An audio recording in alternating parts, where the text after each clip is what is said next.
Hey gang, this is just a quick, maybe 3 to 5 minute review. I thought I'd sneak in here on Monday morning while I have a couple of minutes before class.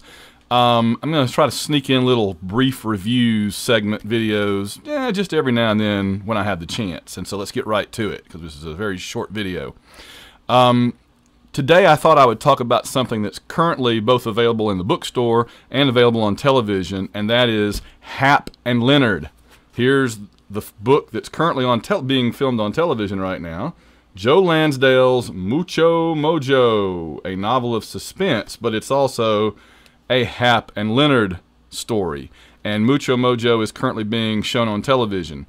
If you want to read the books, start with, I believe, The Two Bear Mambo, and then this is the second one, Mucho Mojo, and it goes through several more. There's Captain's Outrageous. There's several others. But if you look up Joe Lansdale on Amazon, you can see his entire back catalog, including the Bottoms, which is an excellent sort of modern retelling of To Kill a Mockingbird in a way too. He writes what we call gonzo fiction set in rural East Texas and in the Bottoms.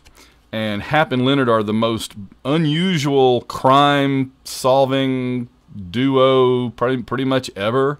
Hap Collins is and they're set, by the way, in the late 1980s. They're about, at least the TV show is. The books may not be quite so clear exactly when they're set. I don't remember exactly, but basically, for those that are not familiar with Hap and Leonard, and you need to catch up on this and get into it, Hap Collins is a white guy who is straight and a Vietnam veteran, a Vietnam War protester. He resisted the draft and went to prison.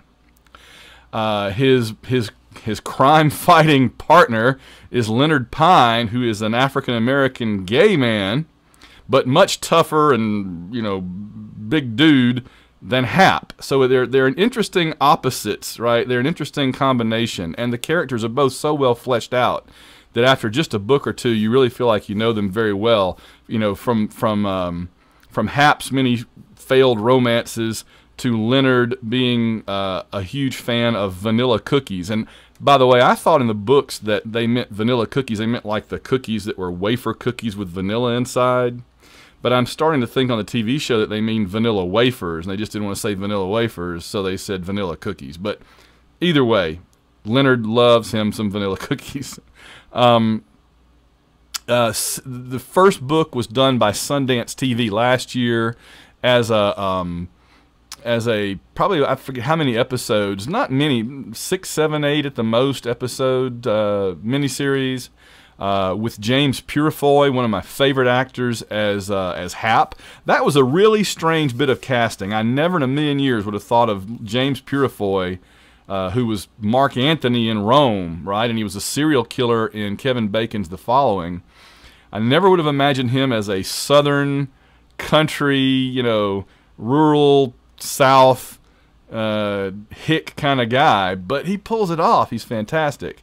And Michael Kenneth Williams plays Leonard, and again, not what I had in mind. This is Chalky White from Boardwalk Empire. He was on The Wire famously, and he plays a gay black man who helps helps Hap solve mysteries and crimes, and goes after drug dealers and stuff. So there's such a strange combination, and it's such an unusual, the casting was just so unusual, but it really works.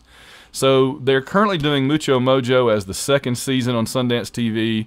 I've seen, I believe, now at least the first episode, if not the first 2 episodes. Really enjoying it a whole lot. Don't miss it. Like I said, there are several books in the series. They're all very good, very enjoyable watching these characters evolve. It really is a true series in the sense that each book has its own mystery, and yet the characters evolve and grow through them. So I'll wrap this up by just saying, and bring this in under 5 minutes, I told you, by saying check out Hap and Leonard. Joe Lansdale, great writer. A lot of his other stuff is very good too. But check out the TV show, check out the books. You won't regret it. It's a little offbeat, not the usual thing I talk about, but worth 5 minutes of review and worth your time to check out. So take it easy, guys.